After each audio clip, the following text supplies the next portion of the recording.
दिनों में मैं समझता हूँ जो आगे चल कर के विधानसभा के चुनाव होंगे, उन चुनाव में अगर हम सब मिल कर के लड़ेंगे तो निश्चित रूप से भारतीय जनता पार्टी को सत्ता से हटाने का काम करेंगे। लोकसभा चुनाव 2024 का परिणाम आ चुका है। कोई भी पार्टी बहुमत के करीब नहीं है। चुनाव परिणाम चौंकाने वाले हैं और सभी पार्टियां खुश हैं। हर दल खुश है, बीजेपी अलग खुश है, कांग्रेस अलग खुश है। हम बात करेंगे नेताजी से। नेताजी, क्या कारण है ऐसे परिणाम निकल के आए कि दुखी कोई भी नहीं है? देखिए, ऐसा है कि जो एक दिन पहले तक जो एग्जिट पोल के सर्वे आए थे उसमें तो लोग बहुत प्रसन्न हो रहे थे और लोगों को ये लग रहा था कि अब की बार 400 पार और बड़े बहुमत की सरकार बनना है, जो चाहेंगे सो करेंगे। लेकिन जो असलियत थी वो दूसरी थी। हमने उस दिन प्रेस कॉन्फ्रेंस में भी कहा था कि उत्तर प्रदेश की जो ज़मीनी हकीकत है वो दूसरे तरीके की है। मौजूदा सत्ता में बैठे लोगों ने जनता से जो वादे किए उन वादों को पूरा करने का कभी प्रयास नहीं किया। दूसरी तरफ अन्याय, अत्याचार, उत्पीड़न का दौर ज़बरदस्त तरीके से बढ़ा है। जो गरीब कमज़ोर लोग थे या SC, ST, अल्पसंख्यक, पिछड़े जो भी थे, उनको ये महसूस हो रहा था। भारतीय जनता पार्टी के नेता भी बोल रहे थे कि अब की बार 400 पार आएंगे तो संविधान में संशोधन करेंगे। तो लोगों को ये लग रहा था कि संविधान में संशोधन होगा और जो संवैधानिक अधिकार उनको प्राप्त हैं उन अधिकारों को छीनने का प्रयास किया जाएगा। इसका षड्यंत्र हो रहा है। तो जनता बिल्कुल सत्ता में बैठे लोगों के पक्ष में नहीं थी, उनके खिलाफ थी। लोग वोट करना चाहते थे। आपने उसका परिणाम देख लिया कि जो आज 44 सीटों पे, उत्तर प्रदेश की 80 में से 44 सीटों पे भारतीय जनता पार्टी हारी है। और इसमें आप मार्जिन देखिए, आप विशेष देखने की बात यह है कि समाजवादी पार्टी जिन जगहों पे हारी है, 10,000 के अंतराल में कम से कम 10 सीटें हारी हैं। 10 सीटें और 10,000 के अंतराल से हारी हैं। पार्लियामेंट के चुनाव में 10,000 वोट का कोई महत्व नहीं होता। लेकिन जनता की इच्छा सत्ता के खिलाफ थी और उन्होंने समाजवादी पार्टी को पसंद किया उत्तर प्रदेश में और समाजवादी पार्टी को भारी बहुमत दिया। और कांग्रेस पार्टी जो हमारे साथ गठबंधन में थी, इंडिया गठबंधन नाम से जितनी सीटें लड़ रहे थे, ज़्यादातर सीटों पे हम जीते हैं। इसलिए माहौल ये है, उत्तर प्रदेश का माहौल ये है कि आज अगर भारतीय जनता पार्टी को सत्ता में जाने से किसी ने रोका है तो समाजवादी पार्टी ने रोका है। और आने वाले समय में भी अगर भारतीय जनता पार्टी को सत्ता से हटाने का अगर कोई काम करेगा, चाहे प्रदेश की सत्ता हो चाहे देश की सत्ता हो, कोई भी काम करेगा तो समाजवादी पार्टी ही करेगी। और समाजवादी पार्टी के पास इतना आधार है, इतनी ताकत है कि समाजवादी पार्टी निश्चित रूप से आने वाले कोई भी चुनाव होंगे उन चुनाव में भारतीय जनता पार्टी को हटा करके समाजवादी पार्टी स्थापित होगी। नेताजी, कह तो आपके गठबंधन ने भी कहा था कि 295 सीटें आएंगी हमारी, आप पीछे क्यों रह गए? देखिए, 295 इंडिया गठबंधन की सीटें थीं और विभिन्न प्रदेशों में अलग अलग तरीके से जो है समीकरण बने। हम उत्तर प्रदेश की बात कर सकते जो हमने आपको बताई है, लेकिन और प्रदेशों में जो प्रदर्शन रहा वो कुछ कमज़ोर रहा, इसमें कोई शक नहीं है।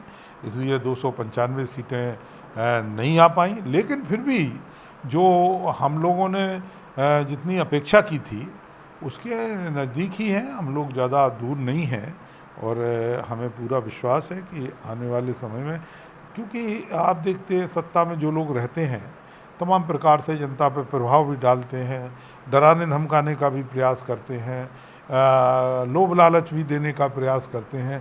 तो इतने मतलब 2-2 जगह 3-3 जगह सत्ता होने के बाद और उसके बाद भी आदमी अगर जो है विपक्ष को सहयोग करने की अगर कोई हिम्मत रखता है, बहुत कम लोग होते हैं, तो इतने लोगों ने किया और इतना प्यार स्नेह दिया, इसके लिए निश्चित रूप से उनकी जितनी भी तारीफ की जाए कम है। हाँ, भले ही कुछ कम सीटें आई हैं जो सत्ता के नज़दीक जाने के लिए थी, उसमें से कुछ कम सीटें आई हैं। उनका अगर ये लोग बैठ कर के, हमारे नेता बैठ कर के कुछ इंतजाम करेंगे तो ठीक है, नहीं तो विपक्ष की मजबूत विपक्ष की भूमिका निभाएंगे और मजबूती के साथ काम करेंगे। नेताजी, आप फाउंडर मेंबर हैं समाजवादी पार्टी के, बहुत मेहनत आपने की है, कांग्रेस को भी देखा है आपने। एक लंबे अंतराल के बाद कांग्रेस को, समाजवादी पार्टी भी काफ़ी डाउनफॉल में थी, उसको ये जीत कहाँ तक उसके कार्यकर्ता में उत्साह लेके आ पाएगी?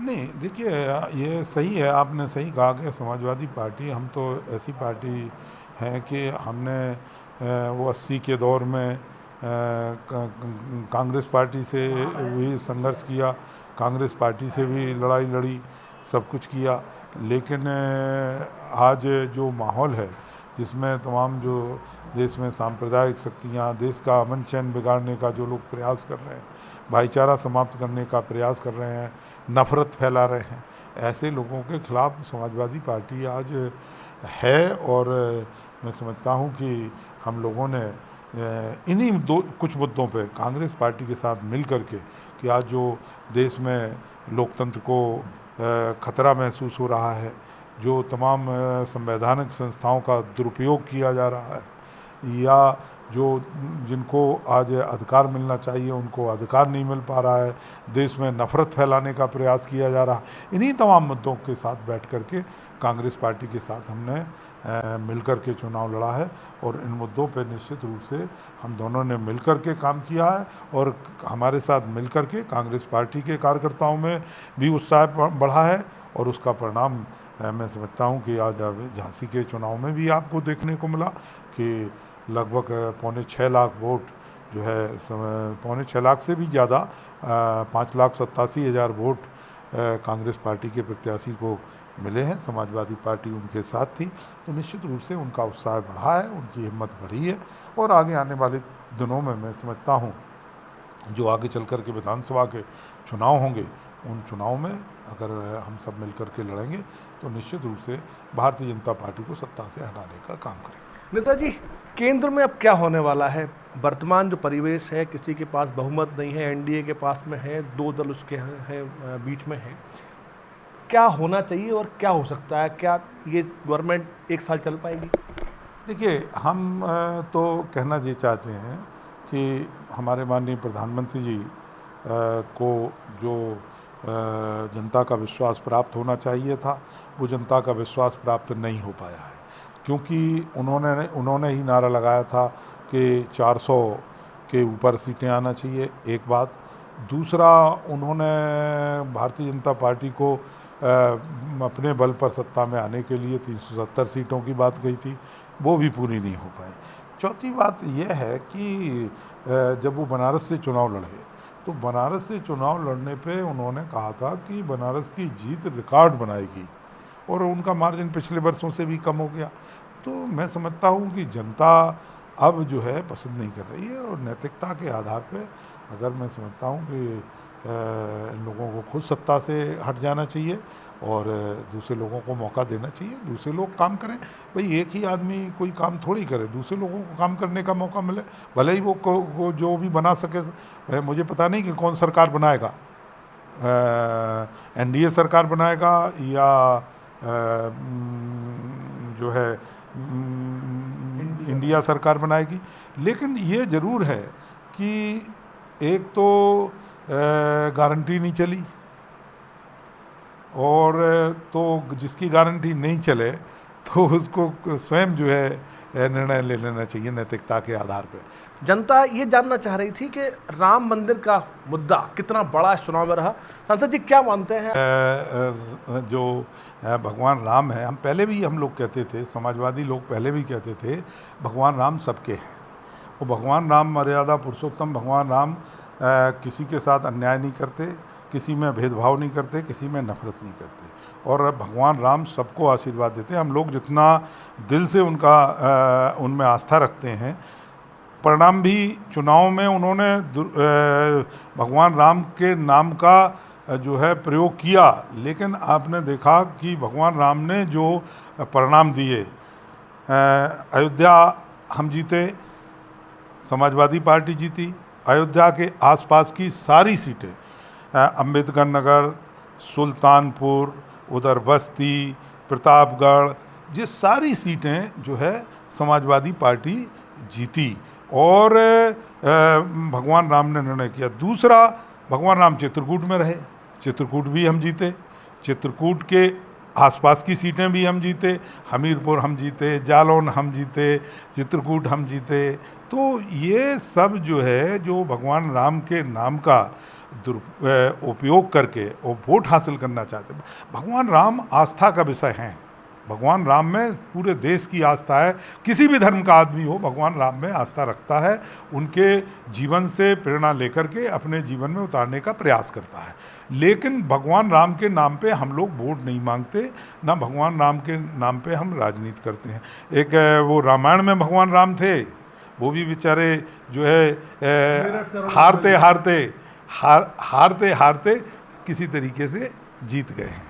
तो भगवान राम बिल्कुल ये सोच करके कि जो हमारे असली भक्त हैं उन्हें आशीर्वाद देंगे, उन्होंने इस बार समाजवादियों को आशीर्वाद दिया है। समाजवादी पार्टी को आशीर्वाद देने में भगवान राम ने कोई कसर नहीं छोड़ी।